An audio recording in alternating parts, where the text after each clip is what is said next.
আগামী সপ্তাহ থেকে শুরু হচ্ছে বিশ্ব ইজতেমা। বিশ্ব ইজতেমা বাংলাদেশের জন্য তো একটা অনেক বড় প্রাপ্তির বিষয়।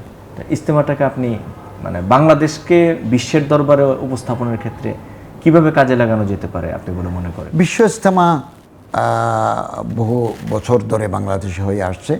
এটা সারা দুনিয়ার জন্য একটা বিশাল প্রাপ্তি।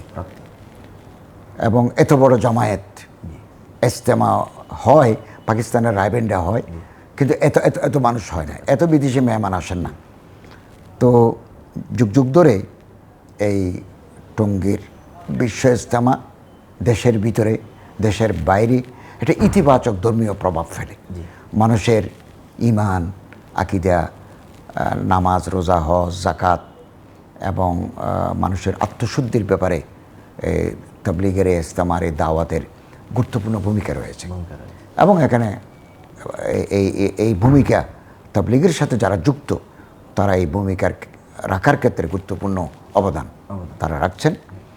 এবং বহু বৃদ্ধ মানুষ শীতকালে, শীতের দিনে কষ্ট সহ্য করে এগুলো আম বয়ান, খাস বয়ান, জিকির, আজকার, তারপরে সবগুজারি, রাত্রি জাগরণ, এগুলো তারা কোরআন তেলাওয়াত এগুলো করে থাকেন।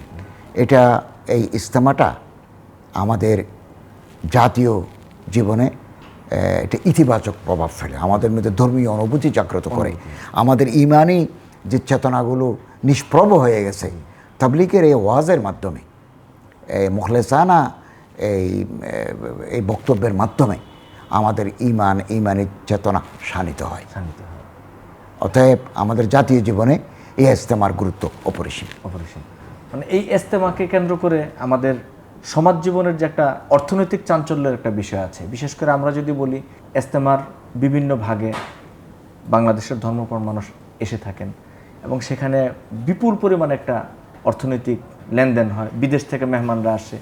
এই ক্ষেত্রে এটাকে আর একটু সংগঠিত করার কোনো বিষয় আছে কি মনে করেন? এটাকে আমরা যখনই তাবলীগ ইজতেমা কাছাকাছি আসে, আমরা ওই ইজতেমা কর্তৃপক্ষ যারা মুরব্বী আছেন ওনাদের সাথে আমরা কথা বলি। এবং ইতিমধ্যে স্বরাষ্ট্র মন্ত্রণালয়ের উদ্যোগে আমরা যৌথভাবে বেশ কয়েকবার মিটিং করেছি।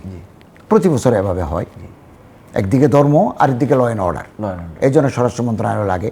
আবার ইজতেমা আছে ধর্ম, তো আমরা বসে আমরা সিদ্ধান্ত নিয়েছি যাতে যান চলাচল নির্বিঘ্ন থাকে, কোথায় পার্কিং করবেন এবং কখন ইজতেমা শুরু হচ্ছে, কখন শেষ হবে, আখেরি মোনাজাতের দিন আরও বেশি নিরাপত্তা ব্যবস্থা করা হয়।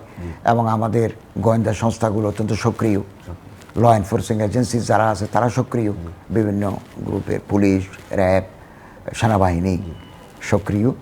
এবং এতগুলো মানুষ একসাথে যাওয়ার কারণে আমাদের অর্থনীতিও চাঙ্গা হয়। চারিদিক থেকে মালামাল আসে, হাজার হাজার লাখ লাখ মানুষের সমাবেশ। এখন তো বিভিন্ন পর্বে হচ্ছে, একসাথে সংকুলন না হয়ে একদিন বিরতি দিয়ে আবার এভাবে বিভিন্ন অধ্যায়ে, বিভিন্ন ভাগে, পর্বে বিভক্ত হয়ে করছে। এতে করে আমাদের অর্থনীতিও চাঙ্গা হচ্ছে। আমাদের যে তারল্য সংকট এটাও অনেক দূরীভূত হচ্ছে এবং অর্থনীতির চাকাও এক্ষেত্রে সচল হচ্ছে। এক জায়গায় বিদেশি মেহমানরা আসছেন, ওনারা ডলার ব্যবহার করছেন, আর 3 দিনের জন্য আসছেন, 3 দিন তো ওখানেই থাকতে হয়, আসা যাওয়া তো আবার দিন লাগে। ফলে অর্থনীতির ক্ষেত্রে একটা ইতিবাচক ভূমিকা এই ইজতেমা রাখে। আপনার কি ইজতেমা মাঠের কোনো স্মৃতি মনে আছে? আমি যখন ছাত্র অথবা আমি যখন শিক্ষকতা করি তখন আমি গেছি, রাত্রি যাপন করছি ওখানে।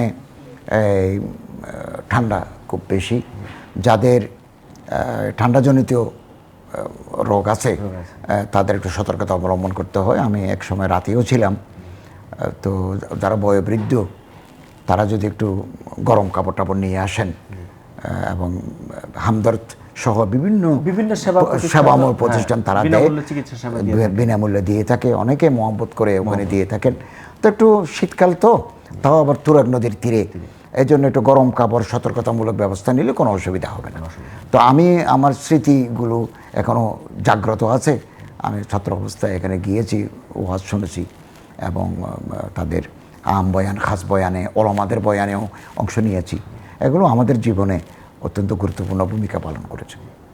আপনাকে অনেক ধন্যবাদ এই ব্যস্ত সময়ের মধ্যেও আমাদেরকে একটু সময় দেওয়ার জন্য। আপনাকেও আন্তরিক ধন্যবাদ জানাচ্ছি। আপনার মাধ্যমে বার্তা24.com-এর অসংখ্য দর্শক শ্রোতাদেরকেও অভিনন্দন জানাচ্ছি। ধন্যবাদ।